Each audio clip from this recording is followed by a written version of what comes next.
My name is Nate Dillon. 27 years old. Single.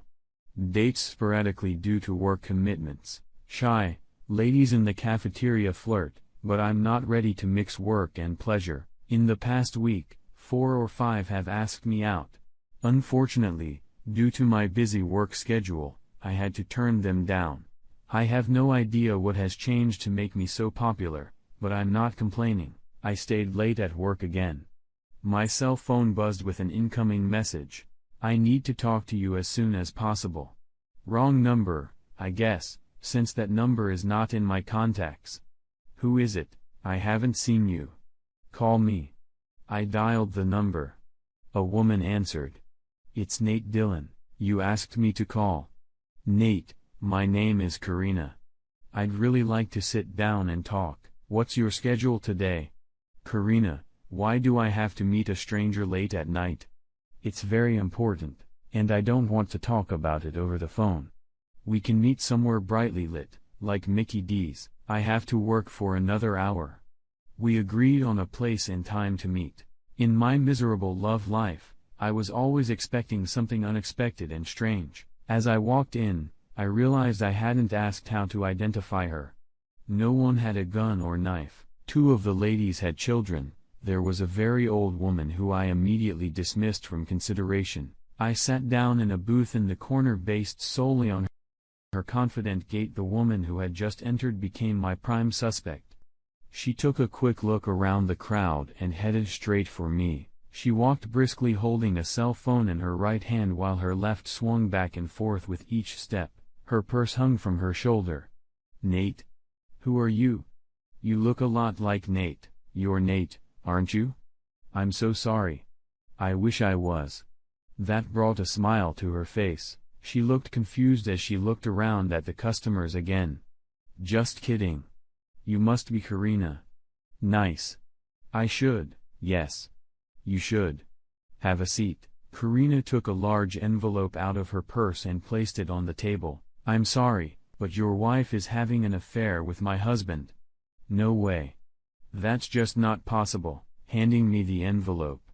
Again, I'm sorry. There's an investigator's report and some very disturbing photographs. I think the affair started 3 months ago. I undid the clasps and tried to shield the children from the pornographic photos. If it was her husband, I could see why it would bother her.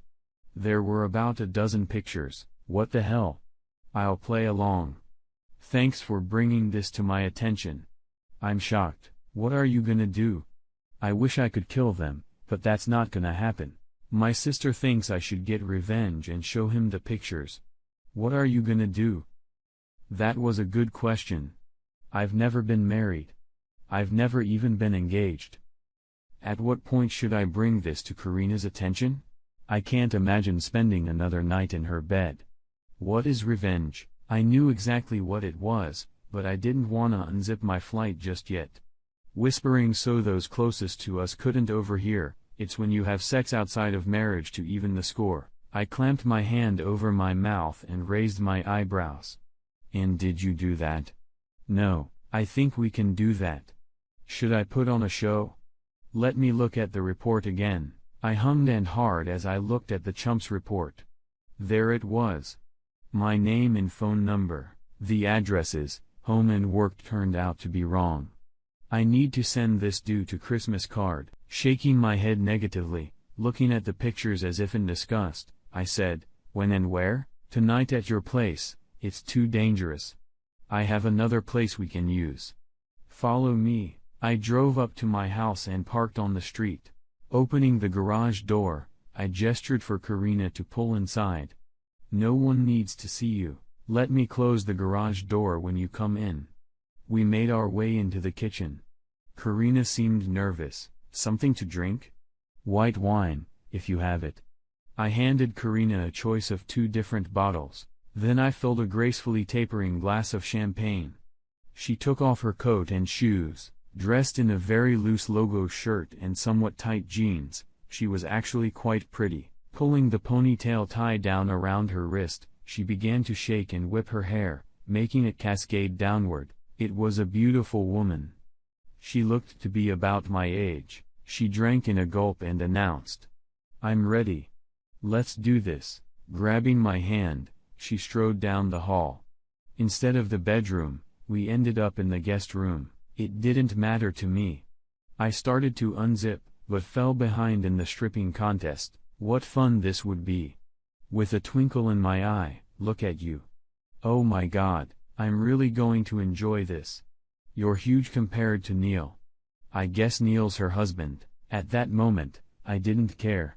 We lay motionless for a minute. Then I rolled off. Karina immediately rolled over on top of me and pressed down. "Your wife is a fool." "No, your husband is the fool. You must be a very uptight bitch for him to turn down a body like that." "Yeah. Something like that." She collapsed on my chest and pressed down. After a minute, I realized she was sound asleep. 20 minutes later, I woke her up. We talked about everything and nothing for at least an hour. Karina looked me in the eyes. "I guess I should go home. You know, they cheated for a long time. We only did it for one night. Don't you think we should do it again?" "Yeah. You have my cell phone number. Text me when you have a plan." Before Karina put her bra back on, she took selfies with my arm over her shoulder. I didn't think revenge. Sex buddies exchanged hot, passionate kisses and hugs when they parted. I was wrong. Trying to digest the events of the evening, I began to worry. Hopefully, Neil's slutty behavior hadn't infected Karina. On the other hand, I hoped Karina was on the pill. It was a little late for those concerns. Still, I slept like a baby. Karina has a body made for fucking. She must be some kind of bitch to throw Neil into the arms of another. Though I didn't see it in her, every day I wanted to send her a message. After 10 days, the drought was broken. "Can we meet at the same place tonight at 7 p.m.? Yes. The sex was no worse than the first night. Instead of 2 sessions, we had 3. A few more erotic shots were taken. We talked as if we had known each other for months instead of 2 nights. "What's going on with your divorce?" "I filed today. That's why I wrote." "What about you? Have you decided what to do yet?" "Well, I didn't want to do anything until you did." "I bet she'll freak out when he tells her what you and I did." "I bet he'll freak out when I tell him what we've been doing." "I hope Neil's not violent." "Well, he did time for killing a guy in a bar fight." Think, Nate, think. Why didn't you think of that? Despite the fact that I already considered myself a dead man walking, I responded with a passionate hug and kiss as Karine left. She knew how to inflate my ego. 10 minutes after she left, a text came in: "I love you, we're not done yet." My popularity in the cafeteria had faded.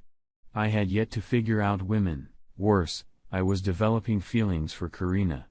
Then the following message came: "Wanna get together on Friday, maybe have dinner before then?" I immediately sent a yes response. Although my heart was telling me to keep going, my head was begging me to end this charade. Watching the sun slip silently behind the mountains, I sighed. Today was not the day. Maybe tomorrow would be. My conscience was getting to me. I'm going to have to break up with Karina. It eats me up inside being a cheater. Just thinking about Karina made my testosterone boil. I got to the restaurant before her. Sitting down at a table for 2 in a secluded corner, I began to sweat. How do you feel when you cheat on someone? Damn her.